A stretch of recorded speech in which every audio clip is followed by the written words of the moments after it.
नमस्कार, खबर control news में आपका स्वागत है। आज हम सादरा विधानसभा से भारतीय जनता पार्टी के लोकप्रिय समाज सेवी व नेता उमेश कुमार वर्मा जी से क्षेत्रीय मुद्दों पर सीधी बात करेंगे।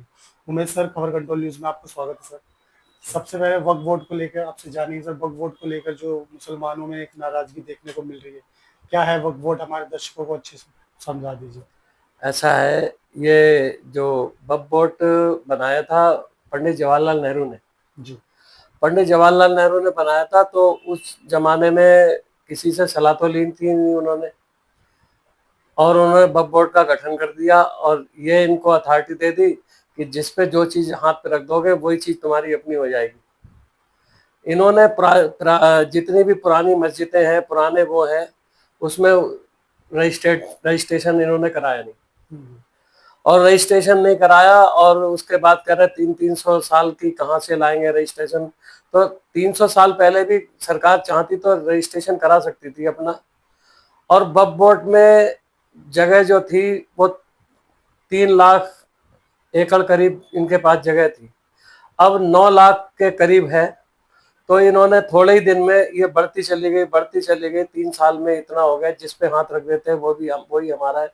और कई मुसलमान भाइयों की जगह भी इन्होंने ले ली और उनको कोई सुविधा नहीं दी। गरीब लोग थे, परेशान हो रहे थे। हालांकि ये इस पे संशोधन करना बहुत जरूरी था, नहीं तो जिस चीज पे हाथ रखते जाते ये मेरा, इन्होंने तो ये भी कह दिया पार्लियामेंट मेरा है, दूरदर्शन मेरा है, और तो अंबानी की जगह हमारी है। अंबानी का घर भी अपना बता दिया। बताइए आप, अब आप ये दिल से सोचिए, जिस चीज को हाथ रख दे वो हमारा है, किसी के मकान पे हाथ रख दे वो हमारा है, ऐसे थोड़ी होता है। और फिर कोई अपील नहीं कर सकता, कोई कोर्ट नहीं जा सकता, और इन्हीं के यहाँ फैसला होगा, इन्हीं के यहाँ सब कुछ होगा। तो ऐसे तो आदमी घबराएगा भाई, जाएगा कहाँ, रहेगा तो। अब पर गरीब आदमी तो परेशान हो गया ना इस चक्कर में। तो खाली उन्होंने वक्फ बोर्ड खत्म नहीं करा है, मोदी जी ने इसका संशोधन किया है कि आगे से तुम किसी की चीज पे हाथ ना रखो और ये ना कहो कि ये मेरा है। अगर तुम्हें स्वेच्छा से किसी ने दान करी है, किसी मुसलमान ने दान करी है, तो उस चीज को तुम ले सकते हो, आज भी ले सकते हो। अगर कोई दान करता है, बिल्कुल दान करता है तो दान में कोई बुराई नहीं है, दान तुम अब भी ले सकते हो, कोई दिक्कत नहीं है। अगर खाम खा में किसी की नाजायज चीजें दबाओ, अब सरकारी कई चीजें हैं, गवर्नमेंट की कई जगह है जो तुमने दबा ली है, ये अच्छा नहीं किया, ये बुरी बात है। और फिर इसमें संशोधन किया, इसमें लड़ाई दंगा तो करने ही नहीं चाहिए। नरेंद्र मोदी जी ने ये कहा है कि भाई गरीब आदमी का जो हक है वो मिलेगा। जैसे केरला में कई किसानों की जगह इन्होंने दबाई है, तो केरला में गरीब किसानों की जगह वो वापस मिलेगी उनको। भाई हमारे लिए, हमारे देश के लिए नहीं है, ये तो हमारे देश के जितने मुसलमान हैं उनके लिए। और मुसलमान भाई तो खामखा में भड़कने में आ रहे हैं, और जो इनके जो नेता है, जो अपोजिशन वाले नेता हैं, और ये भड़का रहे हैं। अब आप बताएं, 100 करोड़ हिंदुओं में ये 10% ऐसे लोग हैं जो भड़काते हैं। बिल्कुल, और वो भड़काने में आ जाते हैं। तो ये कलेश जो है भड़काने में चल रहा है। कलकत्ता में, अब बताओ, हिंदुस्तान में जो एक कानून बना है वो पूरे भारत के लिए बना, पूरे हिंदुस्तान के लिए बना है। अब पूरा जो कानून बना है पूरे देश के लिए बना है, और ममता बनर्जी कहती है कि हम इस कानून को लागू नहीं होने देंगे। तो क्या कलकत्ता हिंदुस्तान से बाहर है? इनसे पूछा जाए, हिंदुस्तान से बाहर है? अरे भाई ठीक है, तुम अगर ऐसे ऐसे बोलने से अगर तुम भड़काओगे मुसलमानों को, तो जो बेचारे कम पढ़े लिखे लोग हैं, जो बाहर के लोग हैं, जो ऐसे हैं, वो भड़कने में आ जाते हैं और कलेशबाजी करते हैं, पत्थरबाजी करते हैं। अभी कलकत्ता में देखो आप, हिंदुओं को मार के भगाया, उनके घर जलाए, उनका घर लूटा, ये अच्छी बात थोड़ी है। अच्छा, आप मुख्यमंत्री हैं, मुख्यमंत्री होते हुए अगर ऐसा अत्याचार देख रहे हैं तो उन्हें रोकना चाहिए। वहीं सर, ममता बनर्जी जो सीएम है कोलकाता, वो बंगाल की, उनका ये मानना ये जो दंगे हुए, बांग्लादेशियों ने दंगे किए हैं और दंगे कराने वाले और कोई नहीं, भाजपा है। ये तो मनगढ़ंत कहानी है, ना भाजपा करा रही है ना कोई करा रहा है। ये जो तुम्हारे अपोजिशन वाले हैं ना, ये भड़का रहे हैं। अब आप ये देखिए ना, एक तो ये चलो वक्फ बोर्ड का मामला है, दूसरा सांगा राणा पे भी कलेश चला भी, और उसमें भी भड़का रहे हैं। सांगा राणा पे ऐसे जो बयान दिए जा रहे हैं वो गलत दिए जा रहे हैं। अगर मान लो हमारे महापुरुष हैं, हमारे योद्धा हैं, हमारे प्राचीन लोग हैं, उनके बारे में ऐसा बोलना गलत बात है। अब आप ये देखिए, हिंदू की आबादी इतनी बढ़ नहीं रही, मोमडन की आबादी बढ़ती चली जा रही है, बढ़ती चली जा रही है, इस पे कोई अंकुश नहीं लग रहा। और हम हिंदुओं से, हमें मुसलमानों से खतरा नहीं है, मुसलमानों से हमें कोई आपत्ति नहीं है।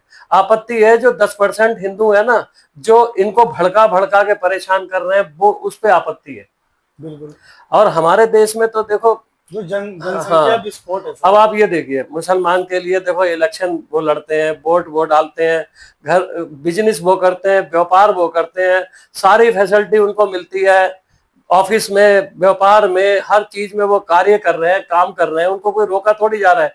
हमारे देश का मुसलमान कभी परेशान नहीं है, कोई भी उनको कोई किसी किस्म की दिक्कत नहीं है।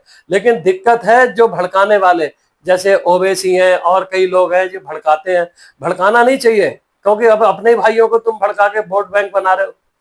अब अपोजिशन वाले अपने वोट बैंक के चक्कर में इनको भड़काते हैं, वरना है कुछ नहीं। अगर ये लोग भड़काना बंद कर दें तो सब कुछ सही हो जाएगा, कोई दिक्कत ही नहीं है, कोई परेशानी नहीं है। अब आप इस चीज को जो संशोधन करा है इसको पूरा समझो, पूरा पढ़ो। भाई हमारे नरेंद्र मोदी जी ने, माननीय नरेंद्र मोदी जी ने ये कहा है कि अगर इसमें संशोधन करा है, किसी को कोई आपत्ति परेशानी नहीं होगी, जिन चीजों का रजिस्ट्रेशन नहीं हुआ है उनका रजिस्ट्रेशन करा लो, ये भी कह दिया है। जिनका रजिस्ट्रेशन नहीं हुआ उनका रजिस्ट्रेशन करा लो, और उनको समय भी दे दिया 6 महीने का, 3 महीने का, भाई तुम इतने दिन में करा लो अपना रजिस्ट्रेशन। तो क्यों नहीं करा लेते, करा लो, कोई दिक्कत क्या है, परेशानी क्या है। ना उनकी कोई चीज छीनी जा रही है, ना ली जा रही, वही चीज ली जा रही है जो इनके दायरे से बाहर है। जैसे सरकारी जगह है, किसी और की जगह है, तुमने दबा रखी है, उसको ही वापस लेके उन्हीं को दिया जाएगा वापसी, जिनकी ली है इन्होंने। वक्फ बोर्ड के अलावा मैं एक बात और कहना चाहता हूँ कि देखो, जब पाकिस्तान बन गया सन 47 में, तो सारे अगर मुसलमान वहां चले जाते, सारे हिंदू यहाँ आ जाते, तो कलेश खत्म हो जाता। लेकिन ये पुराने लोगों ने, जैसे गांधी जी ने, जवाहरलाल नेहरू जी ने कहा था कि भाई जो जहां रह रहा है रहने दो। अब जो जहां रह रहा है वहां रहने दो, और जो लोग यहाँ पर रुक गए उसके बाद में ये परेशानियां पैदा करने लगे। भाई ये गलत बात है, ये नहीं होना चाहिए।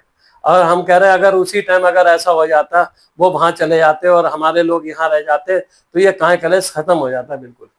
और ये हम चाहते हैं काय कलेश खत्म हो जाए और सुकून से सब लोग रहें, तरीके से अपने देश में रहें और खूब कमाएं और खाएं और मौज लें, फिर क्या दिक्कत है।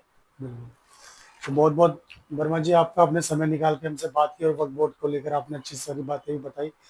मैं दर्शकों को बताना चाहूँगा, वक्फ बोर्ड जो मामला जो चल रहा है आज हमारे देश के अंदर, ये बहुत सोचने का विषय है। प्लीज़ आप सोच के हमें कमेंट करके बताएं कि क्या होना चाहिए। बहुत बहुत धन्यवाद सर आपका, थैंक यू सो मच।